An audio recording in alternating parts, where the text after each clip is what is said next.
As I lift you up, you are riding on our praise, being thrown over everything. You are seated in our praise. This is prophetic, I can feel it in the air. We lift our praise and you change the atmosphere. With hearts open now, everybody sing it out. Oh, but turn it up, this sound of praise. Make it louder than any other. Lift him up and shout his name over us. As we praise, oh, I can feel the change. As our presence now invades, hear the sounds of the broken chains. Prison doors are giving way. This is prophetic, I can feel it in the air. We lift our praise and you change the atmosphere.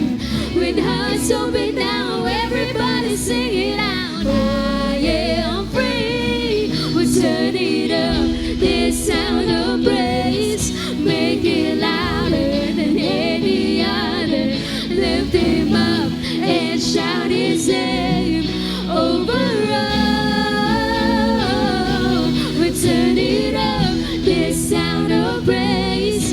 Make it louder than any other.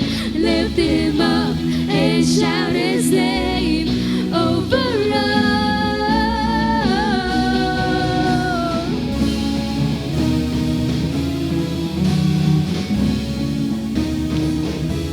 Our praise goes up, your rain comes down. Our praise goes up, your rain comes down. Our praise goes up, your rain comes down. Our praise goes up, your rain comes down. We shout of praise, we celebrate. King of glory, enter in.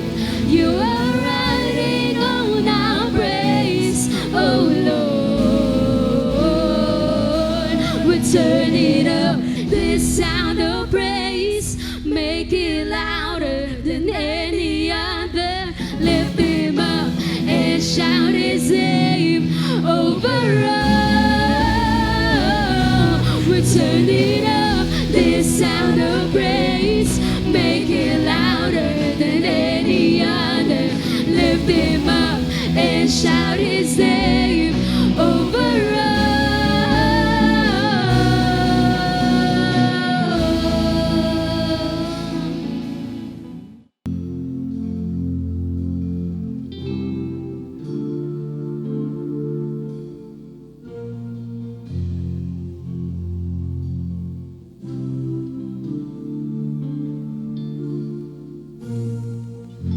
If love endured that ancient cross, how precious is my Savior's blood. The beauty of heaven wrapped in my shame, the image of love upon its frame. If having my heart was worth the pain, what joy could you see beyond the grave? If love found my soul were dying for, how wonderful, how glorious, my Savior's scars victorious. My chains are gone, my death is paid. From death to life and grace. grace to grace.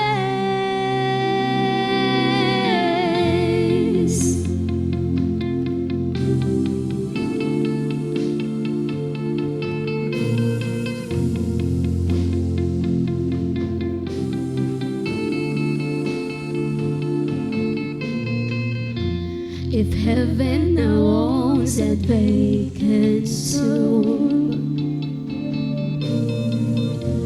how great is the hope that lives in you.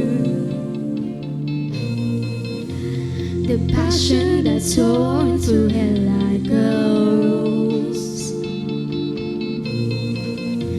the promise I wrote but dead in its stone. If freedom is worth the life you raise, oh, oh, oh, where is my sin? Where is my shame? If love paid it all to have my heart, how wonderful, how glorious, my Savior's scars, victorious. My chains are gone, my debt is paid. From death to life, and grace to grace.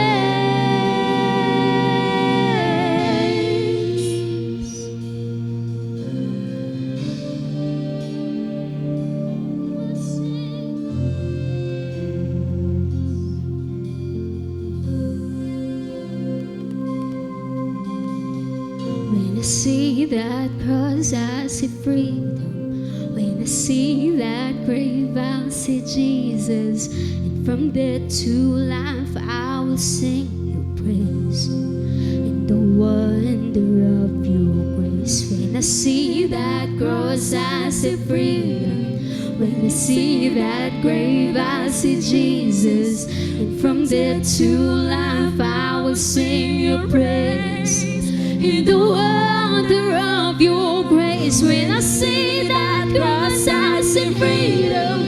When I see that grave, I see Jesus. And from death to life, I will sing your praise. In the wonder of your grace. When I see that cross, I see freedom. When I see that grave, I see Jesus. And from death to life, I will sing your praise. In the wonder of your grace, how my soul will sing your praise. In the wonder of your grace, how my soul will sing your praise.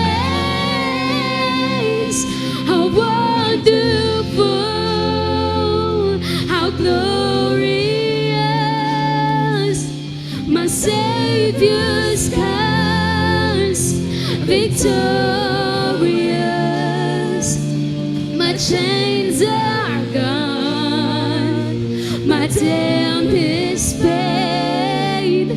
From death to life, and grace to grace. When I see that cross, I see freedom. When I see that grave, I see Jesus. When from death to life, I will sing your praise. In the wonder of your grace. When I see that cross, I see freedom. When I see that grave, I see Jesus. And from death to life, I will sing your praise. In the wonder of your grace, how my soul will sing your praise. In the wonder of your grace, how my soul will sing your praise. How wonderful, how glorious, my Savior's scars, victorious. My chains are gone, my debt is paid. From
distressful nations in perplexity, rolling of the seas and waves. People fear because of the rolling of the seas and the waves. People flaming with fear, with foreboding of what is coming on the world. For the power of heaven will be shaken. But the one who endures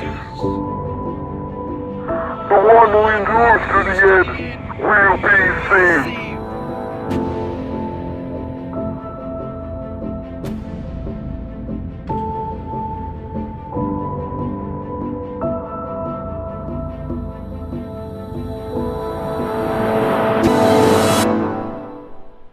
Good morning po. Good evening. Magandang araw sa inyong lahat. Mga kapatid, tayo po ay patuloy na kayo'y sumusubaybay sa ating worship online service. At ngayong umaga po, ang lahat po ng ating mga kapatid dyan ay inaanyahan po natin na sumama po rito. Sapagkat mahalaga po na ating napapakinggan ang mensahe ng Panginoon. Ngayon pong umaga ay tunghayan po natin ito kung nandiyan na po ang lahat ng ating mga taga-subaybay.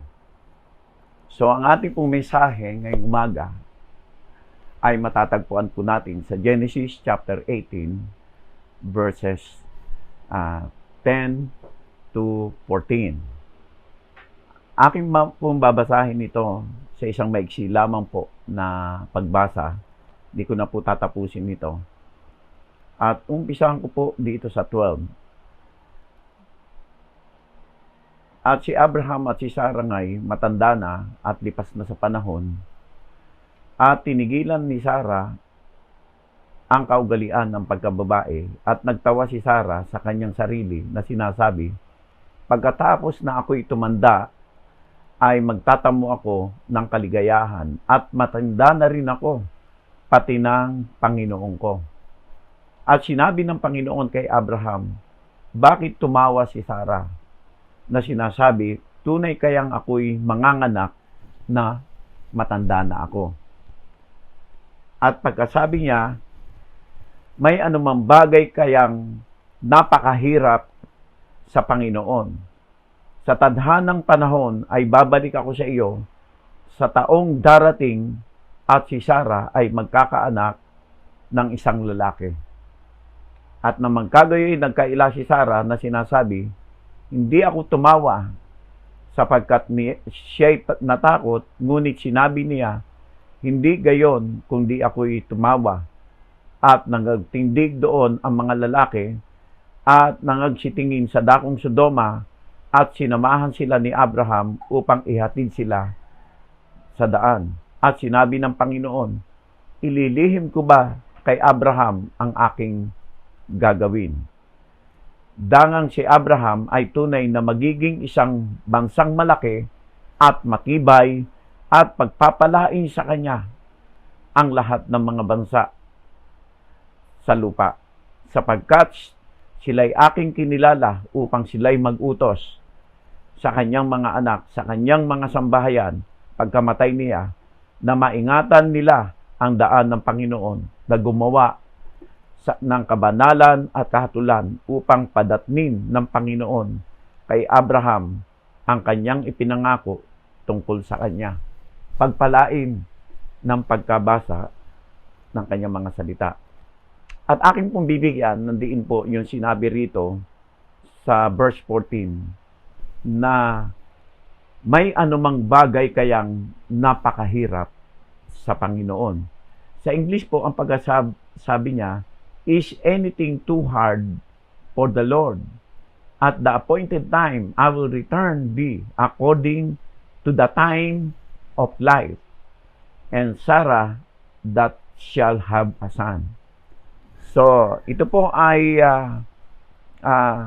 isang istorya ng ni Abraham at ni Sarah na kung saan ang Diyos ay may pangako sa kanila. At ang pangako na ito ay hindi lamang para sa kanila, kundi para sa buong bansa, para sa buong bayan na tinawag si Abraham sa lugar ng kanyang pagkatawag. At ito po ay mapapansin po natin yung salitang, if there's anything too hard for the Lord. Wala bang mahirap sa Diyos? Ito pong salitang ito ay minsan ito po ay nami-misunderstood natin. Totoo nga na walang mahirap sa Diyos, pero napakahirap po sa isang katulad natin na kapag ikaw ay sinabihan na ang edad mo ay 89 at pagkatapos si Abraham ay 90, mahirap po para sa kanila yung sabihin mong magkakaanak sila. Pero sinabi ng Panginoon, if there's anything too hard for the Lord. But, ito po ay binigyan ko ng pamagad, kung wala pong imposible sa Diyos, but sa kay Abraham at Sarah, it is hard to understand. At ito po ay binigyan ko ng pamagat, in time like this. Yan. In time like this, hard to understand. Minsan talaga napakahirap unawain yung mga pangako ng Diyos. Lalo-lalo na kung ikaw ay nasa kalagayan na ikaw ay nakararanas ng mga bagay na hindi ka panipaniwala. Kung si Sarah ay pinangakuan ng gano'n na magkakaanak, mahirap yun para sa kanya. Kaya nga po, nung siya ay sinabihan nung sinabihan siya nung mga lalaking ito, itong mga lalaking ito po ay tatlong anghel na kung saan na nagsalita at nagsabi kay Sarah at kay Abraham. At naniniwala po ang marami, sabi ng mga theologian, ang isa rito ay walang iba kundi ang ating Panginoong Hesus. Pero ganun pa man, kahit na sinabi yon, ay ito po ay kumakatawan sa mga anghel. Kaya po, kung kay Sarah at kay Abraham ay sinabi ng anghel na, is there anything too hard for the Lord? At kay Sarah naman, it's hard to understand in time like this. Yan. Bakit po? May mahirap po ba sa Diyos? Sa panahon ngayon, kung ikaw ay totoo na mayroong tiwala sa Kanya at mayroong kang pagkaunawa tungkol sa Panginoon, na siya ay totoong Diyos, He is God, He is omniscient God, He is all-knowing, God is omnipresent, which means He is in everywhere, at all times. He is God omnipotent. He is all-powerful. Kung tayo po ay naniniwala rito, ang lahat ng bagay ay magiging madali. Magiging madali. Bakit po? Kasi po may sinabi sa Bible na sa kanyang mga salita na sinasabi po doon sa Mark chapter 10 verse 27, Jesus looked at them and said, with man this is impossible, but not with God. All things are possible. Mismo ang ating Panginoon ang nagsabi, kung sa tao ay imposible, pero sa Diyos ay posible. So ano po ang kailangan natin para maintindihan po natin yung sinasabi ng Diyos? Ang kailangan po natin ay mamuhay po tayo nang naayon sa Kanyang sinabi. Na ano yon? Kailangan po nating sampalatayanan yung sinasabi ng Kanyang mga salita. Kaya nga po sinabi doon sa 2 Peter chapter 3 verse 16, as also in all epistle speaking in them of these things in which are some things hard to be understand. Sinabi yun sa Peter, 2 Peter chapter 3.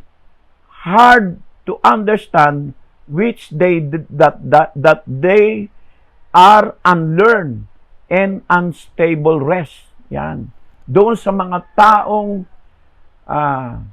hindi nakakaalam at nakakaunawa. Yan. Okay, so buksan po natin sa Tagalog po, sabi po niya sa 2 Peter chapter 3 verse 16, sinabi niya po rito na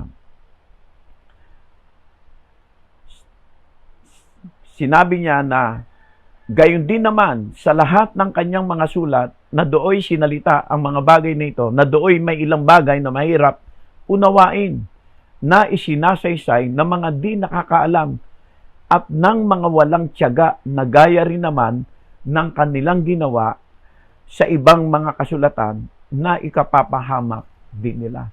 So ano po ang pinakamaigi rito? Ang pinakamaigi po rito ay matuto tayo na paniwalaan at sampalatayanan ang kanyang pangako. Yan. Kaya nga po ito ay sulat ni Pedro na kung saan ay kailangan nating matutunan yung lahat ng sinabi ng mga salita niya.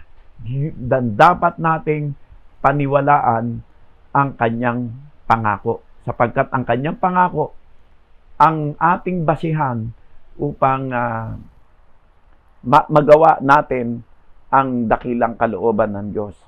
Mahirap nga po talaga sa panahon na ito na paniwalaan.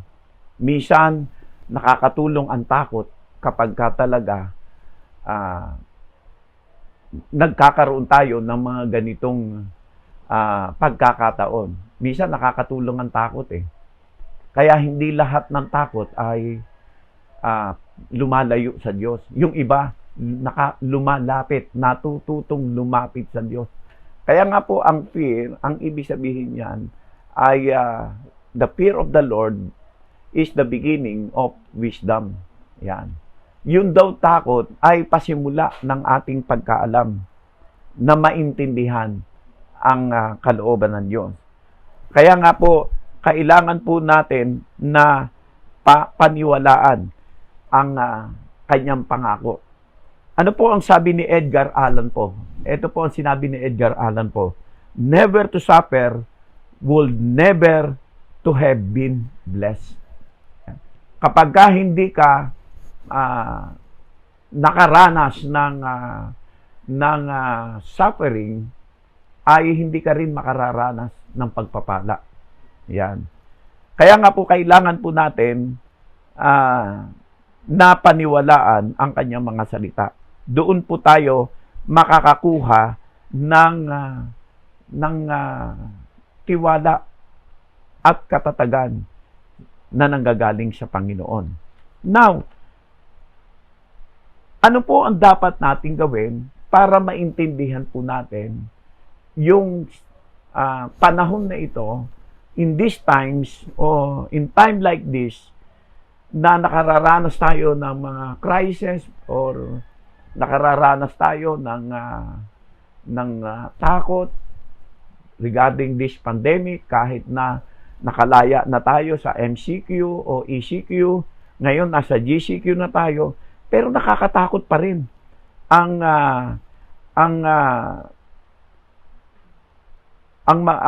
ikaw ay lumabas. Nakakatakot pa rin yung ikaw ay magkaroon ng lakas ng loob upang salubungin itong virus na ito. O makipaghalubiluan ka. Nakakatakot rin naman eh.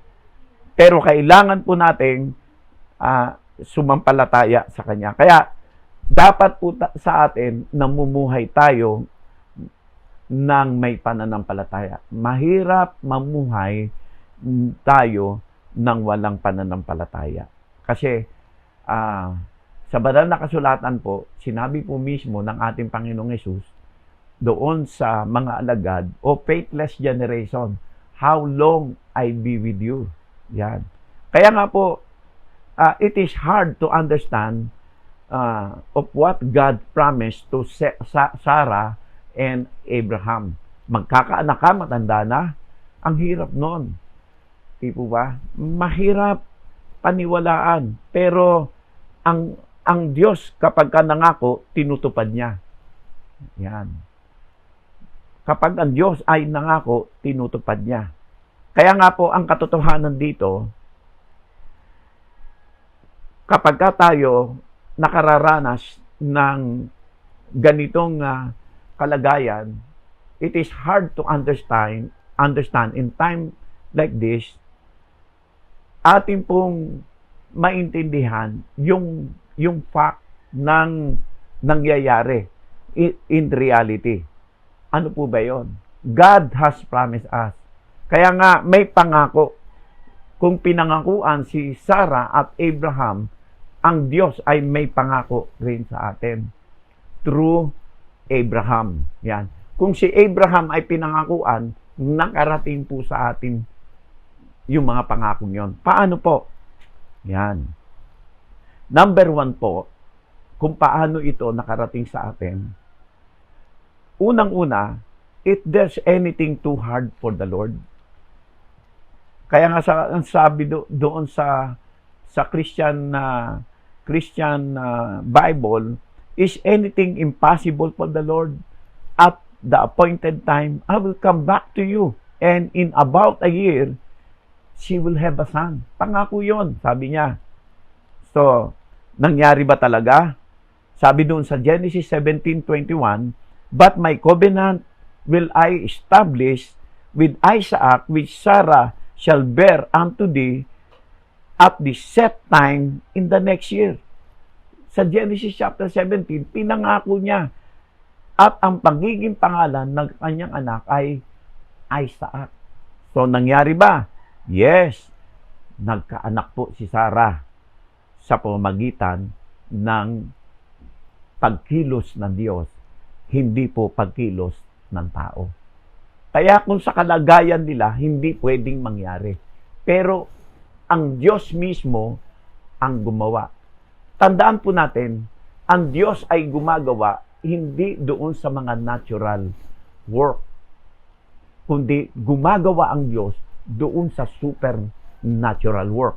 Kaya nga po, ang hirap intindihin at unawain ito. Kaya nga po, sinabi niya rito sa Genesis 17:21, my covenant will I establish. Kaya what is the fact to be understand the promise of God? Number 1 po, there is no promise too hard for the Lord to accomplish. Yan. There is no promise too hard for the Lord to accomplish. Kaya nga po ang sabi niya sa 1 Peter chapter 5 verse 9 to 10, ang sabi niya rito,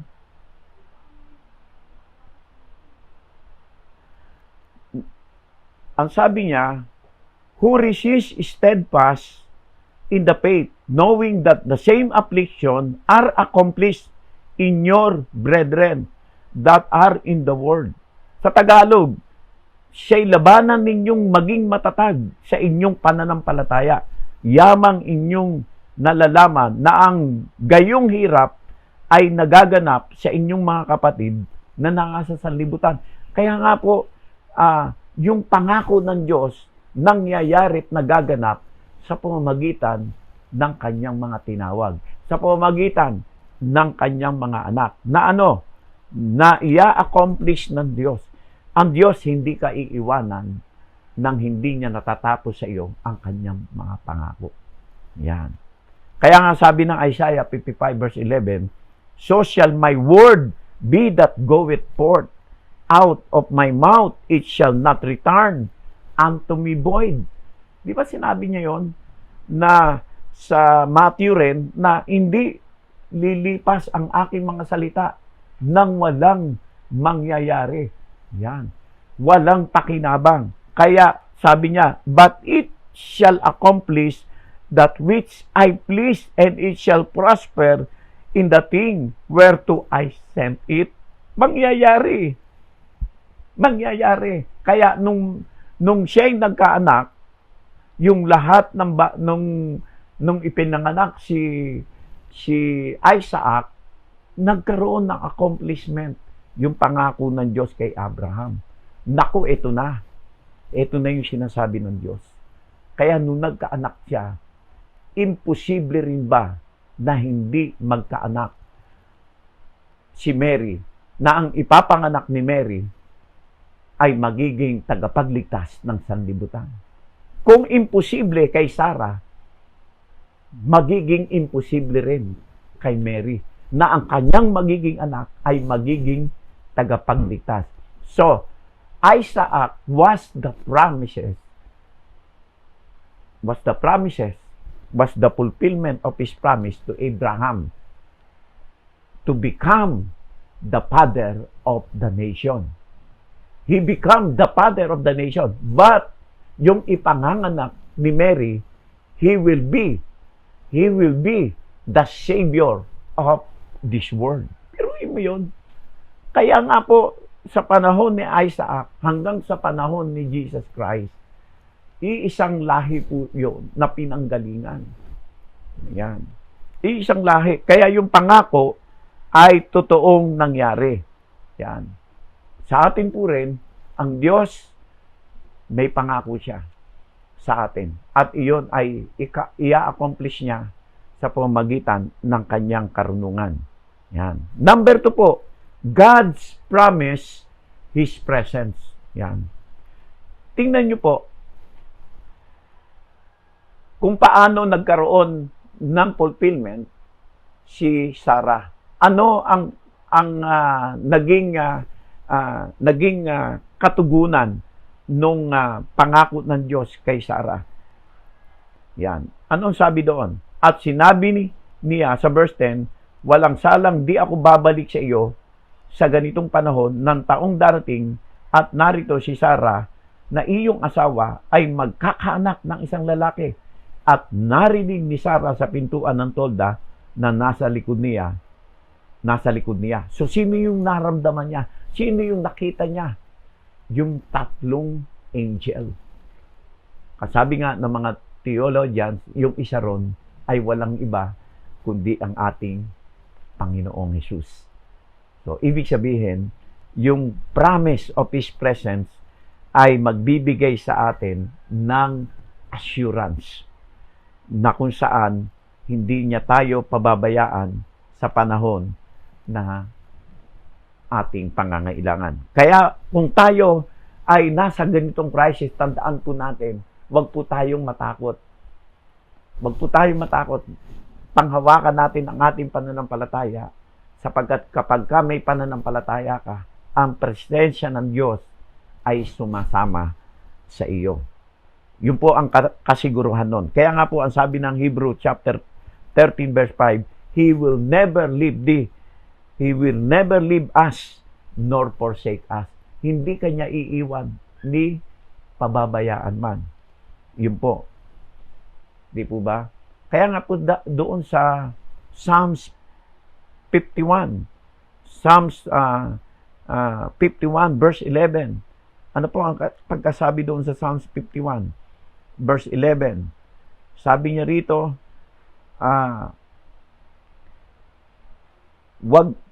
wag na akong paalisin sa iyong harapan at wag mong bawiin ang iyong Santong Espiritu sa akin. Yan. Sabi ng verse 11 sa English, cast me not away from thy presence and take not thy Holy Spirit from me. Bakit po? Kasi ang presensya ng Diyos ay nag-i-invite ito ng kalakasan sa buhay ng isang taong nakararanas ng pagkalinga ng Diyos. He invite the Holy Spirit to lead them. Yan. Kaya si Holy Spirit, na inire-restore niya yung lahat ng bagay na nawawala sa atin. Katulad ng kalakasan, katulad ng kapangyarihan, power, at saka yung tsaka yung understanding, kaunawaan. Binibigyan niya tayo. Kaya kapag nandoon ang presensya ng Diyos, nagkakaroon ka ng kaunawaan at masasabi mo, it is not to understand what the Lord's promise for us. Kaya sa katulad ngayon, hindi po mahirap unawain ang nangyayari sa buhay mo kung ikaw ay naniniwala na ang presensya ng Diyos ay kasama mo. Yan. Ang presensya ng Diyos ay kasama mo. Siya ay nasa iyo at hindi kanya pababayaan. Yan. Hindi siya hihiwalay sa iyo. At ang lahat ng kalakasan na ginagawa ng banal na espiritu ay nagbibigay ng direction doon sa lahat ng ating nais gawin sa buhay natin. Kaya nga po, nung sinabi ito kay Sarah at Abraham, sinabi niya, ano yung dapat kong gawin? Yan. Ano yung gagawin namin? Si Sarah, wala na siyang, wala na yung pagkababae niya na hindi na siya dinadanan. Di ba?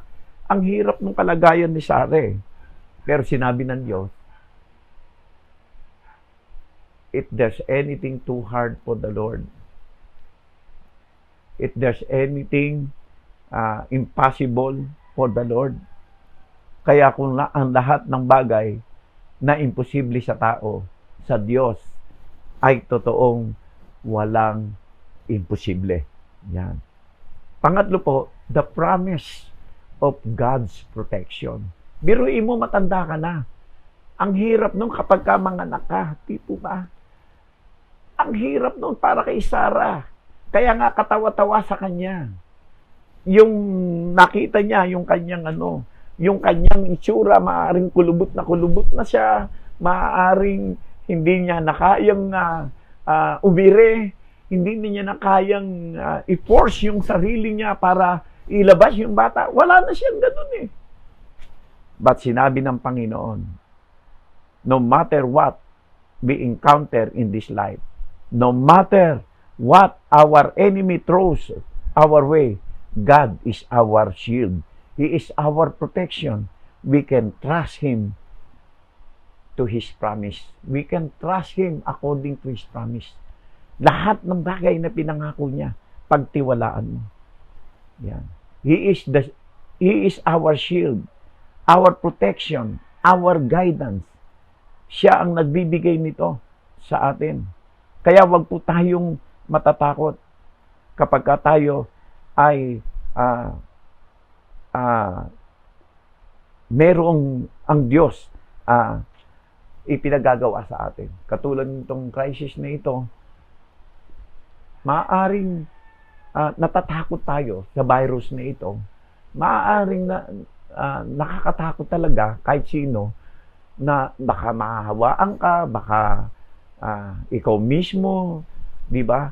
Hindi man virus ang nasa iyo, magkasakit ka, pagdating sa ospital, virus na yung sakit mo, o COVID-19 na, ang hirap nga noon. Pero sabi ng Panginoon, no matter what we encounter in this life, no matter what our enemy throws our way, God is our shield. He is our protection. We can trust Him daily. Dapat matuto tayong magtiwala sa Kanya sapagkat Siya ang nagbibigay ng kapangyarihan sa bawat isa sa atin. Kaya kung ikaw ay nagtitiwala sa Panginoon ngayong umaga, ay nais kong panghawakan mo ang Kanyang pangako. Kung ikaw ay nasa kalagayan ng alanganin, financially, wala ka. No.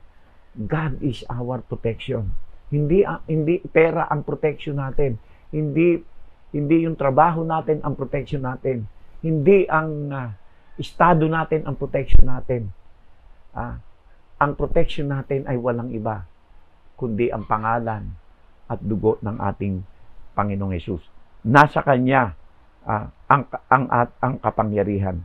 Ha? Nasa Kanya ang kapangyarihan. Nasa Kanya ang lahat ng ating kalakasan. Pangatlo po, the promise of God's power. Yan. Lahat naman tayo ay naniniwala na ang Diyos ay may power.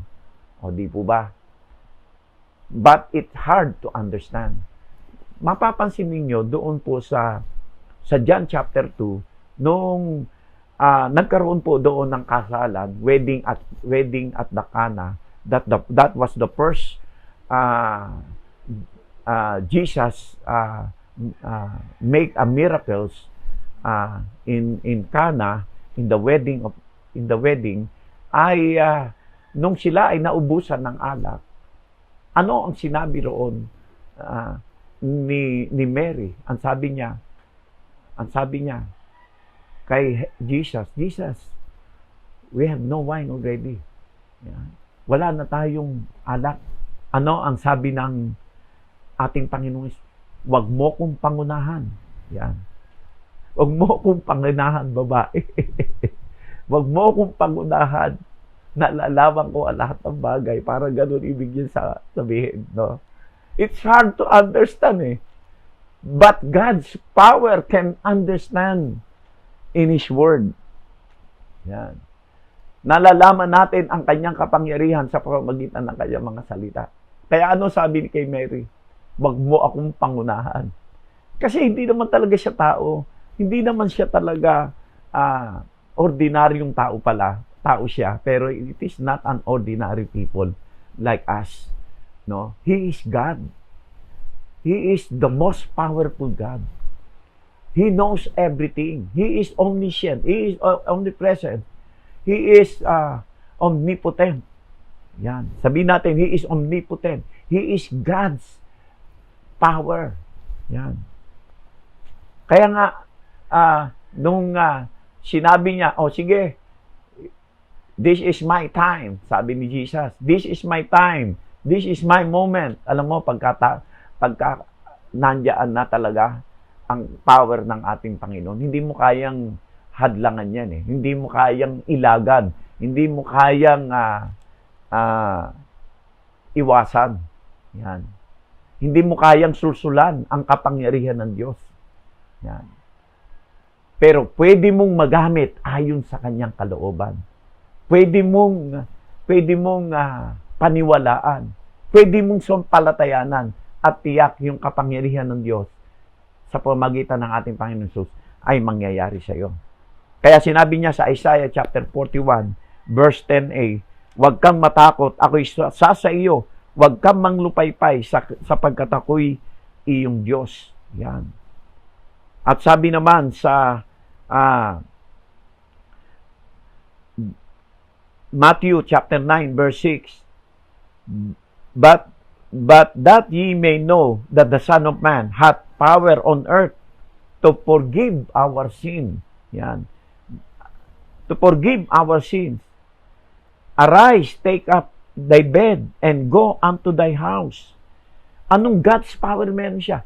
Meron siyang power na magpatawad ng kasalanan ng tao. Yan. Matinding kapangyarihan yon.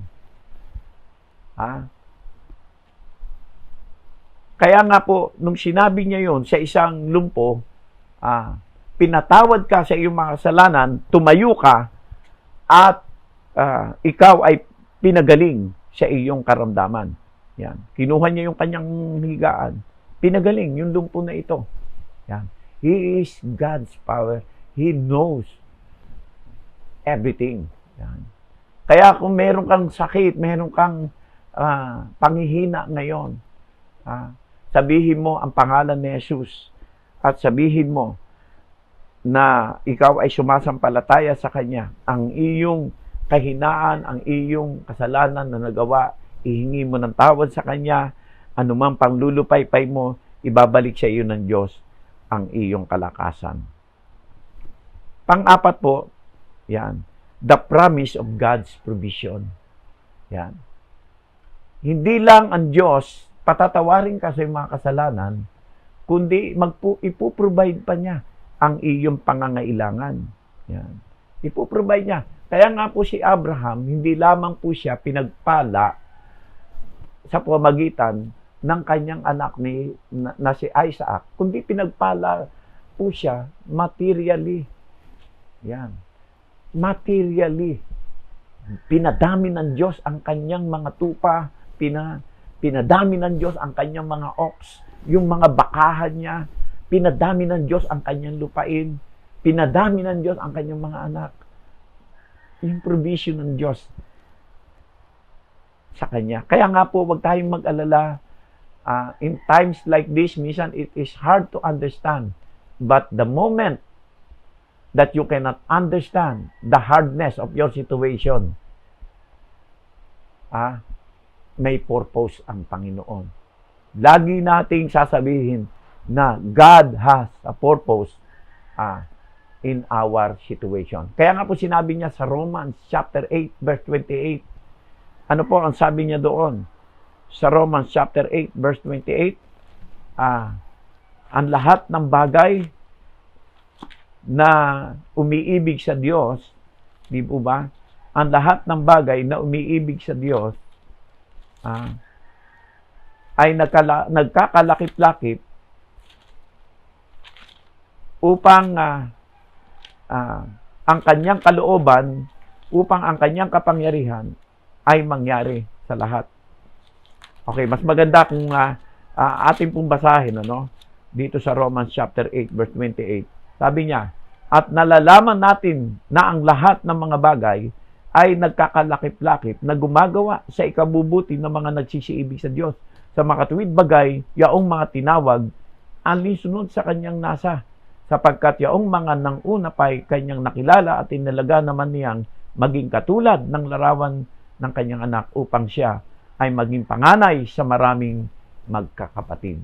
So, ibig sabihin, anuman ang sitwasyon mo, tandaan po natin, ang Diyos ay merong layunin sa nangyayari sa iyo. But it is hard to understand. Kaya, tandaan po natin, all things work together for good, for the glory of God. Kaya nga sinabi niya sa Philippians chapter 4, verse 19, my God shall supply all your need according to His riches and glory. Kaya nga po, minsan, kapag hindi po natin naintindihan na nauubusan na tayo ng ating mga pangangailangan, minsan, it is hard to understand our situation. But tandaan po natin, God provides everything for us. Ang sabi niya sa Psalms 37 verse 25, sabi niya rito, ako'y naging bata at ngayon matanda, gayon may hindi ko nakita ang matuwid na pinabayaan niya sa kanyang lahi man ay mayroong nagpalimos ng tinapay. Yan.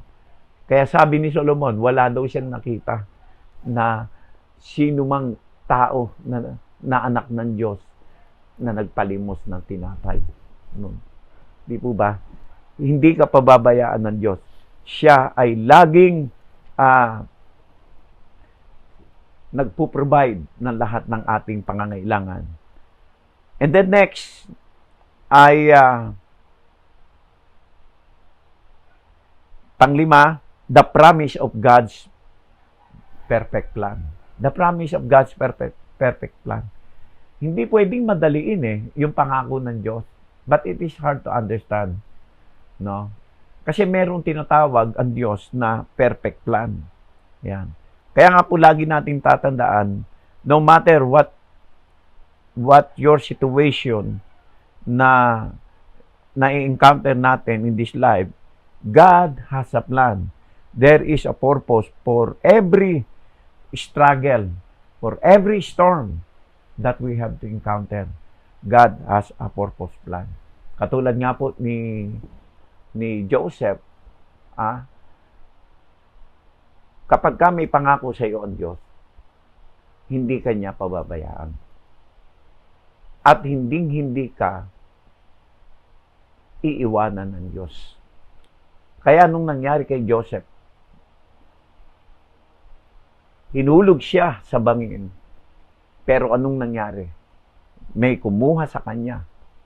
Pinagbili man siya o anuman, pero inilagay siya ng Diyos doon sa tamang lugar na kung saan nandoon ang kanyang pasimula ng kanyang tagumpay. Minsan ganyan tayo. Ilalagay mo na tayo sa isang masalimuot na kalagayan. Pero hindi mo alam, God has a perfect plan. Kapag tayo ay kinuha na ng Panginoon, hindi niya maaaring hindi tayo ilagay sa tamang panahon, sa tamang lugar, at sa tamang pagkakataon ng ating buhay. At tiyak, ang Diyos mismo ay magbibigay ng panibagong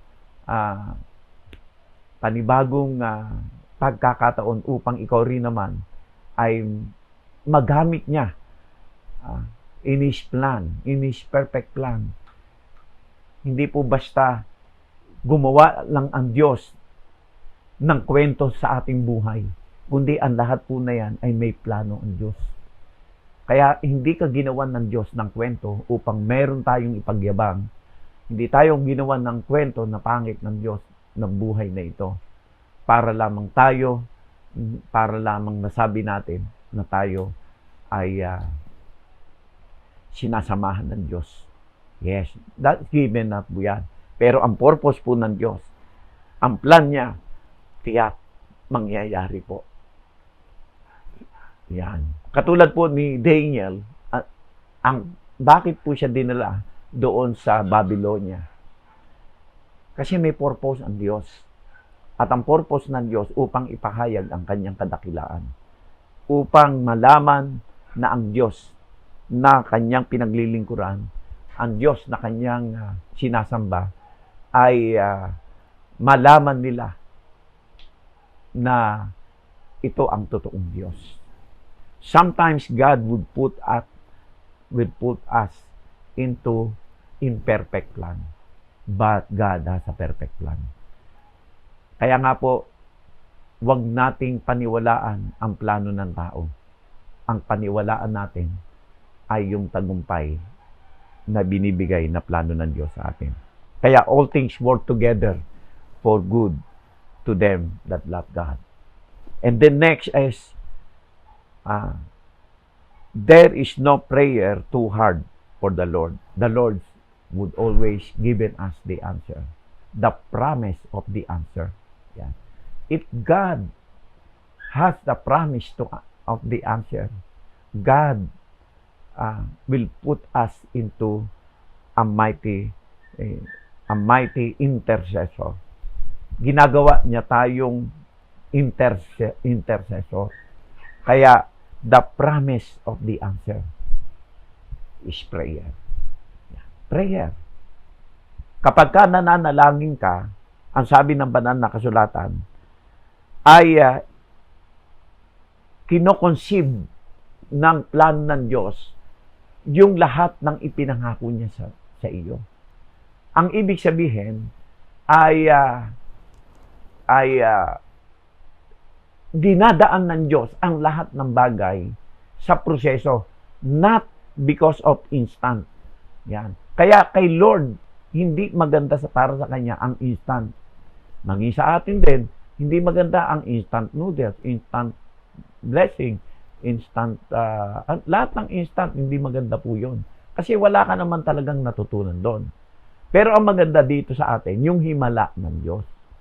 Yan, hindi instant. Yan. Walang instant himala kay Lord. Ang Diyos ay Diyos pa rin ng himala. Yan. Hindi po idinaan niya ito sa proseso ng isang tao, kundi siya mismo ang gumawa nito. Siya mismo ang may gawa nito. Kaya Abraham and Sarah, nung sila ay nanalangin po sila, Abraham and Sarah. Bakit po sila nanalangin sa Panginoon? Kaya nga po sabi dito, at sinabi ng Panginoon, ililihim ko ba kay Abraham ang aking gagawin? Dangang si Abraham ay tunay na magiging isang bansang malaki at matibay at pagpapalain sa kanya ang lahat ng bansa sa lupa. sapagkat siya'y aking kinilala upang siya'y mag-utos sa kanyang mga anak at sa kanyang sambahayan pagkamatay niya, na maiingatan nila ang daan ng Panginoon, na gumawa ng kabanalan at kahatulan upang padatnin ng Panginoon kay Abraham ang kanyang ipinangako. Yan. Sa pamamagitan ng panalangin. Kaya ang panalangin po ay that is an invitation of the power of God through our situation. Yan. Kaya gumagawa ang kapangyarihan ng Diyos ayon sa kanyang pangako. Kaya yung lahat ng mga ipinangako niya kay Abraham, may purpose po yun. Yan. From Gentiles to become the children of God. Hindi nanatili tayong mga hentil, kundi tayo ay tunubos sa pamamagitan ng ating Panginoong Kristo. Kaya nga po napakaganda ng mga plano ng Diyos sa buhay natin. Yan. Okay po? Kaya nga po, maging kay Paul and Silas, they were arrested and whipped with many stripes. Inilagay sila sa kulungan at tinalian ang kanilang mga paa. But in the midnight, Paul and Silas prayed. Nanalangin sila at sila ay nagpuri sa Panginoon. Itinaas nila ang kanilang mga kamay. Yeah. Dapat po natin gawin yun. Kapag ka po tayo ay nasa bingit ng kanyang kalagayan, ang panalangin po ay tugon ng ating panawagan nang wala tayong magagawa kundi ang Diyos lamang. Kaya in the midnight, Paul and Silas prayed and sang and praises unto God.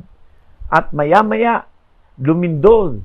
At yung selda ay natanggal ang mga bakal at nabuksan ang mga pinto at ang lahat ng mga nandoon sa kulungan na mga prisoners, nagulat sila. Bakit sila nagkaganoon?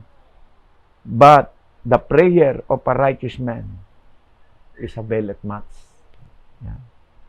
The prayer of a righteous man availeth much. There is no prayer too hard for the Lord's answer. Kaya nga po ang sabi ng Mark chapter 10 verse 27, with men is impossible, but with God, for with God all things are possible. Kaya kung may problema ka sa iyong sitwasyon, it's hard to understand. But there is nothing impossible for the Lord. Bakit po? There is no problem too hard for the Lord. Walang bagay na mahirap sa Diyos. Yan. Walang bagay na mahirap sa Diyos. One of the most important element of prayer is faith. Yan. Kaya nga po, yung panalangin ay nagagawa po natin ito kasi meron po tayong pananampalataya. Kaya po yung panalangin na walang pananampalataya, it is nothingness. It is useless. Only the most important element of prayer is faith. Yan.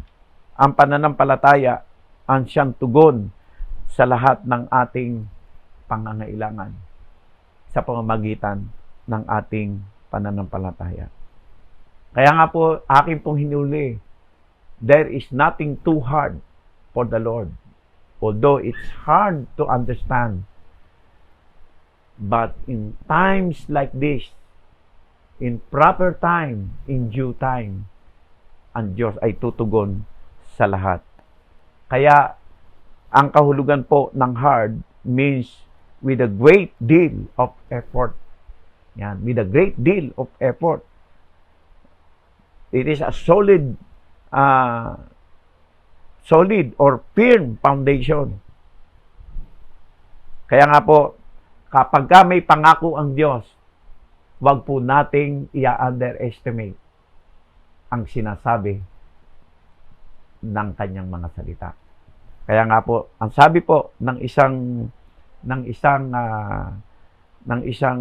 kapatid natin na si Billy Graham, don't judge the situation by what you see, but by God has promised you.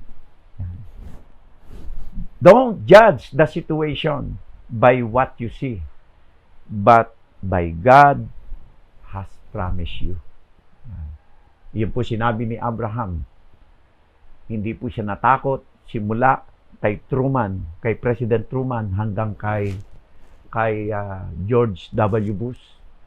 Nagpalabas-labas siya doon sa White House at maraming mga manggagawa o pastor ang talagang namamangha sa kanya sapagkat there is nothing too hard for the Lord. Kapag ang Diyos ang tumawag sa atin, tiyak may pangako siya.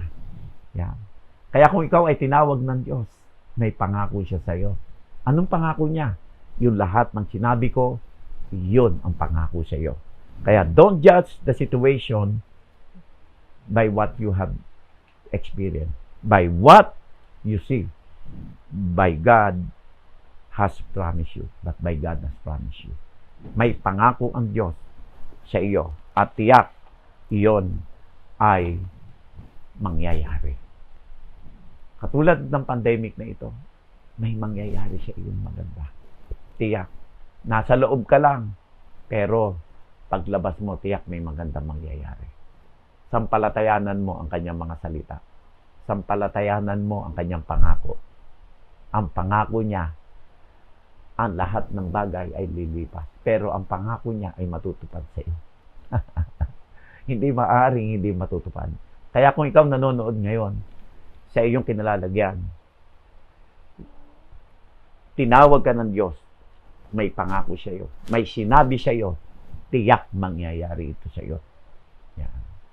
Huwag mong tingnan yung mga bagay na nangyayari sa iyong sitwasyon. Don't judge your situation by what you see, but by God has promised you.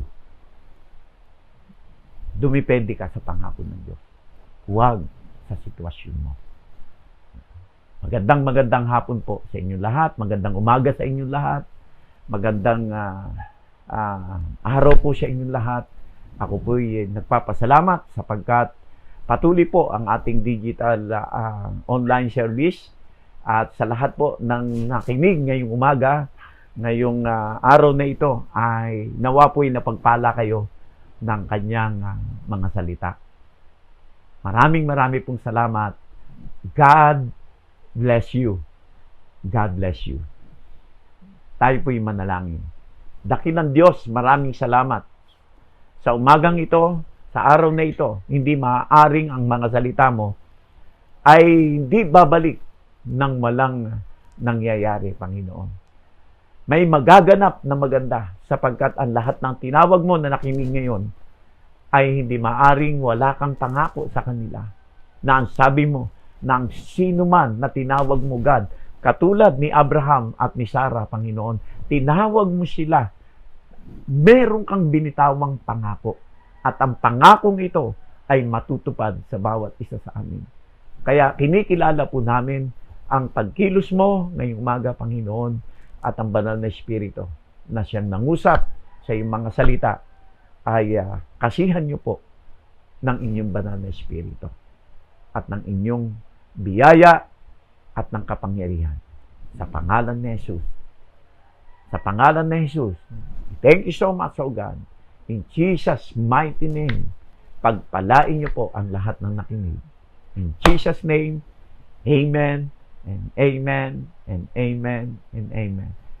God bless you all.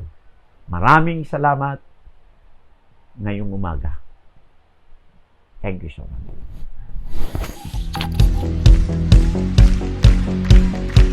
God bless you.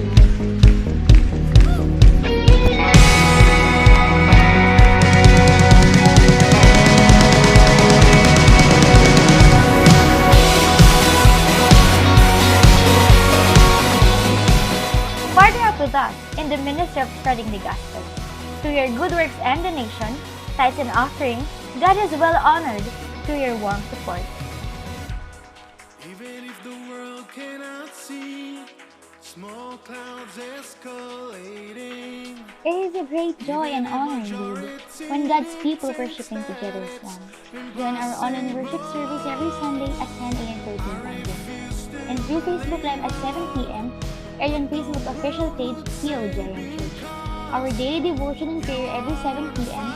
Monday to Saturday through Facebook Live. Be blessed and celebrate with us in the abundance of God's grace through His word. See you then. as you reign. Now say